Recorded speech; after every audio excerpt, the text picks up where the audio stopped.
in Matthew chapter 11 and verse 25. మత్తయి సువార్త 11వ అధ్యాయం 25వ వచనాన్ని మనం ఈరోజు చూద్దాం. At that time Jesus answered and said, I praise thee, O Father, Lord of heaven and earth, that thou didst hide these things from the wise and the intelligent, and didst reveal them to babes. Yes, Father, for thus it was well pleasing in thy sight.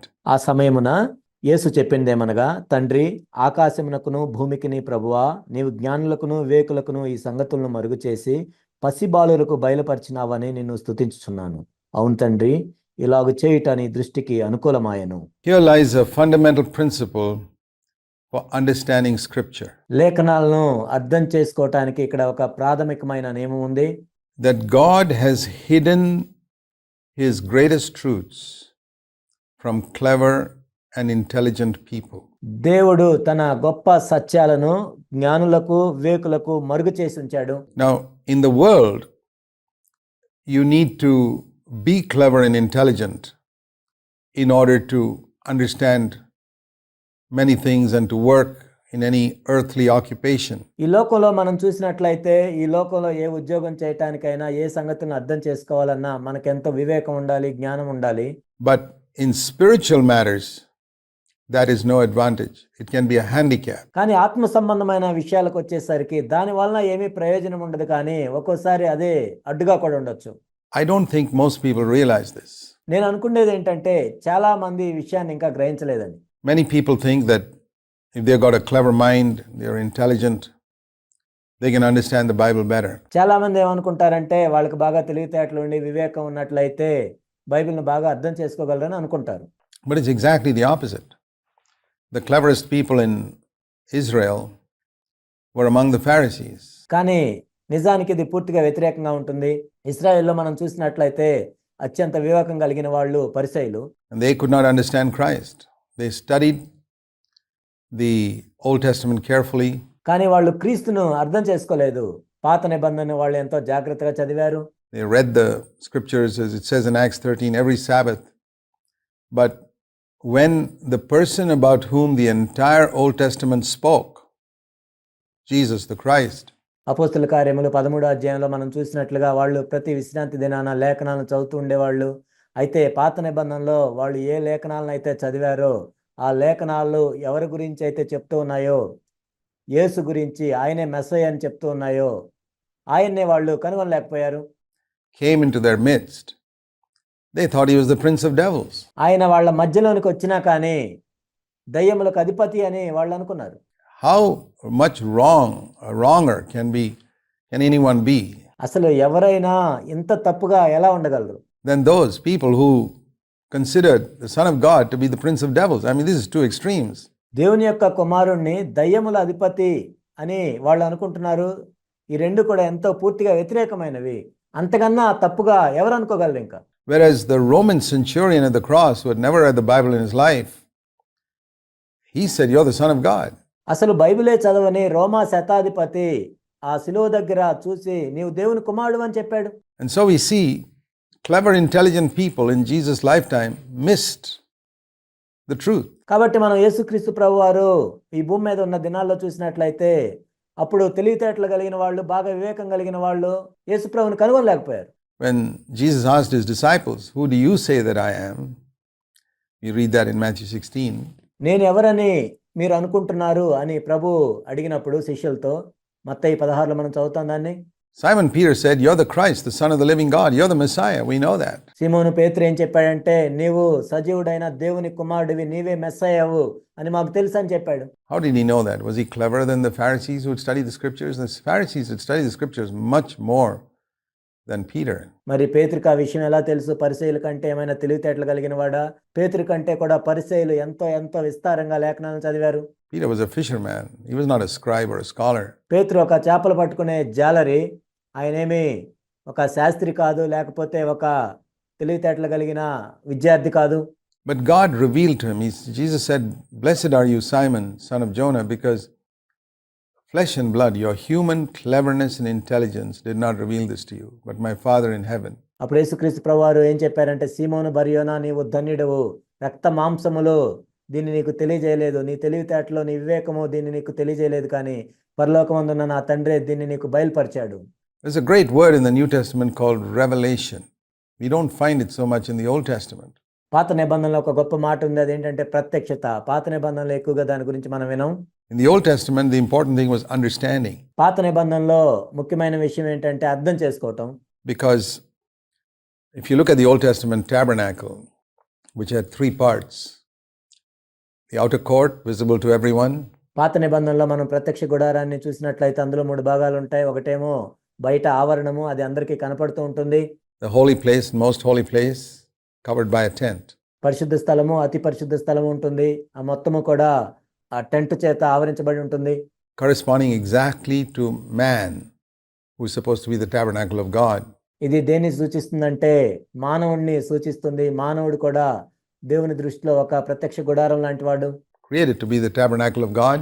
మానవుడు కూడా దేవుని యొక్క ప్రత్యక్ష గుడారం వలె నిర్మించబడ్డాడు. The outer court symbolizing the body, visible to everyone. Inside, 2 parts, not 1. ఇక్కడ మన దేహాన్ని చూసినట్లయితే ఇది బయటకు కనపడే ఆవరణం వంటిది. మన లోపల 2 భాగాలు ఉంటాయి, ఒకటి కాదు. One is soul, the other is spirit. 1 Thessalonians 5:23 is very clear. Spirit, soul and body. That's what man comprises of. ఒకటి ప్రాణము, మరొకటి ఆత్మ. మొదటి తెస్సలోనిక 5:23లో ఎంతో స్పష్టంగా తెలియజేయబడింది, ఆత్మ, ప్రాణము, దేహము. And in that Old Testament tabernacle, there was a thick veil between the soul and the spirit, symbolically, between the holy place and the most holy place. ప్రత్యక్ష గుడారంలో పరిశుద్ధ స్థలానికి అతి పరిశుద్ధ స్థలానికి మధ్యలో ఒక మందముగా ఉండే తెర ఉంటుంది. అది దేన్ని సూచిస్తుందంటే ప్రాణమునకు ఆత్మకు మధ్య తెర వంటిది. Symbolizing that man could not go into God's presence, into the most holy place. ఇది ఏమి తెలియజేస్తుందంటే మానవుడు దేవుని యొక్క అతి పరిశుద్ధ స్థలంలోనికి ప్రవేశించలేడు. And symbolizing also that God could not come and dwell in man's spirit. ఇదేమి సూచిస్తుందంటే దేవుడు కూడా మానవుని యొక్క ఆత్మలోకి వచ్చి నివసించలేడు. Because between the soul and the spirit, there was this thick veil. ఎందుకంటే ఆ ప్రాణానికి ఆత్మకి మధ్యలో ఒక మందముగా ఉండే తెర ఉంది. And that thick veil is what we call self-will. ఆ మందపు తెరనే మనము స్వయం చిత్తం అని పిలుస్తాం. Or the flesh in the new covenant. లేక క్రొత్త నిబంధనలో మాంసయుక్తమైన దేహము, శరీరం అని పిలుస్తాం. In the New Testament, the word flesh symbolizes self-will. క్రొత్త నిబంధనలో మాంసయుక్తమైన దేహము, శరీరము అంటే మన స్వీయ చిత్తము, స్వయం చిత్తము.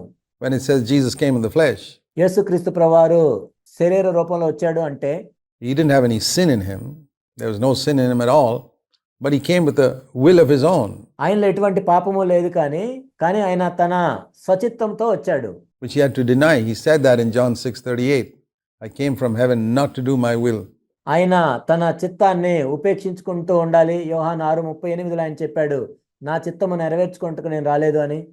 He never he did his own will. And so as far as he was concerned, the door to his spirit was constantly open to the Father. ఆయన ఎప్పుడు కూడా తన సొంత చిత్తాన్ని నెరవేర్చుకోలేదు. తన తండ్రికి ఎప్పుడు కూడా ఆయన తన ఆత్మలోకి ద్వారాన్ని తెరిచే ఉంచాడు. Had perfect communication with the Father.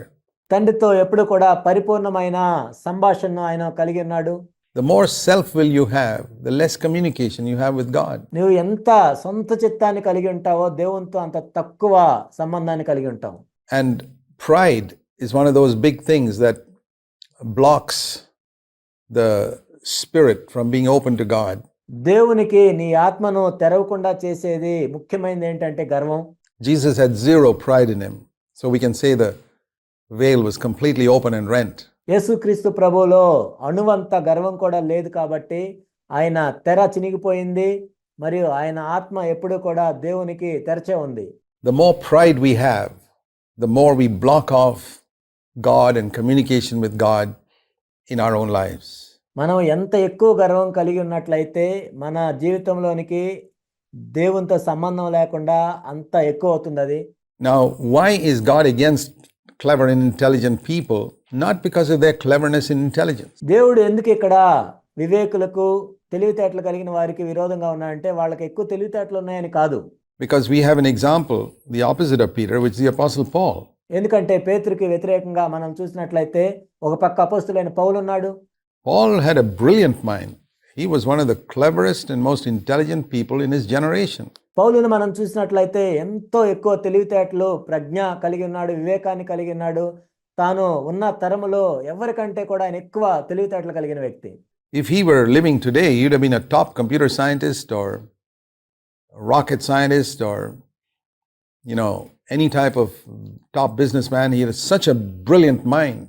ఒకవేళ పౌలు ఈ రోజుల్లో జీవిస్తున్నట్లయితే ఆయన అతి గొప్ప కంప్యూటర్ శాస్త్రవేత్త, లేకపోతే రాకెట్ శాస్త్రవేత్త, లేక అతి పెద్ద వ్యాపారవేత్త అయి ఉండేవాడు. ఎందుకంటే ఎంతో తెలివితేటలు కలిగిన వ్యక్తి పౌలు. But he got revelation just like Peter. కానీ ఆయన కూడా పేతురు వలె ఆ ప్రత్యక్షతను పొందాడు. It said it pleased God, he says in Galatians 1, to reveal his son inside me. గలతీ 1లో పౌలు చెప్పినట్లుగా దేవుడు తన కుమారుణ్ణి నాలో ప్రత్యక్షపరచటానికి అది దేవునికి ఇష్టంగా ఉందని చెప్పాడు. What Paul saw on the road to Damascus was not just Jesus on the outside, he got a revelation inside as to who this was. దమస్కు వెళ్లే మార్గంలో పౌలు చూసింది కేవలం యేసుక్రీస్తు ప్రభుని బాహ్యంగానే కాదు, కానీ ఆయన ఏమై ఉన్నాడో అంతరంగంలో ప్రత్యక్షతను కూడా పౌలు కలిగి ఉన్నాడు. So God is not against cleverness and intelligence, because that's something we are born with. కాబట్టి దేవుడు మన తెలివితేటలను బట్టో, మన ప్రజ్ఞను బట్టో, మన మేధస్సును బట్టో వ్యతిరేకంగా లేడు. ఎందుకంటే మనం అలానే పుట్టాం. You did not create your cleverness or intelligence, neither did you acquire it by study. నీ తెలివితేటలు, నీ మేధస్సు అది నువ్వు సృష్టించలేదు, లేకపోతే నువ్వేదో చదువుకొని దాన్ని తెచ్చుకోలేదు. It's something you were born with, exactly like the color of your skin and certain other characteristics in you which determine how tall you're going to be or how short you're going to be. నీ చర్మం యొక్క రంగు ఎలా ఉండాలి, నువ్వు ఎంత ఎత్తుగా ఉండాలి, లేకపోతే ఎంత ఎత్తు తక్కువగా ఉండాలి అనేవి నువ్వు పుట్టినప్పుడు ఎలా అయితే కలుగుతాయో ఇది కూడా అలానే ఉంటుంది. These are natural characteristics that are in us. ఇవన్నీ కూడా స్వాభావికంగా మనలో కలిగేవి. And some are born with higher intelligence and some are born with less intelligence. కొంతమంది ఎక్కువ మేధస్సుతో పుడతారు, కొంతమంది తక్కువ మేధస్సుతో పుడతారు. So how in the world could God be against someone who he himself created with greater intelligence? He is not. కాబట్టి ఎక్కువ మేధస్సుతో ఆయనే సృష్టించిన మనుషులకి వ్యతిరేకంగా దేవుడు ఎందుకు ఉంటాడు? అలా ఉండడు. He's not against intelligent people. Then why does he say you have hidden these things from the clever and the intelligent? మరి ఎందుకు దేవుడు ఆ మేధస్సు కలిగిన వాళ్ళకి, వివేకం కలిగిన వాళ్ళకి వ్యతిరేకంగా ఉంటాడు? ఆయన ఆ విధంగా ఉండడు. మరి ఎందుకు ఇక్కడ ప్రభు వివేకులకు, జ్ఞానులకు మరుగు చేశానని చెప్తున్నాడు? It's because the more one has, please listen to me carefully, the more one has of anything which others don't have, the greater the tendency for pride in him. ఎందుకు ఇలా జరుగుతుందంటే నేను చెప్పే జాగ్రత్తగా వినండి. వేరే వాళ్ళకి లేనిది ఒక వ్యక్తి ఎక్కువ కలిగి ఉన్నాడు అంటే అదేం చేస్తుందంటే గర్వించేటట్లు దోహదం చేస్తుంది.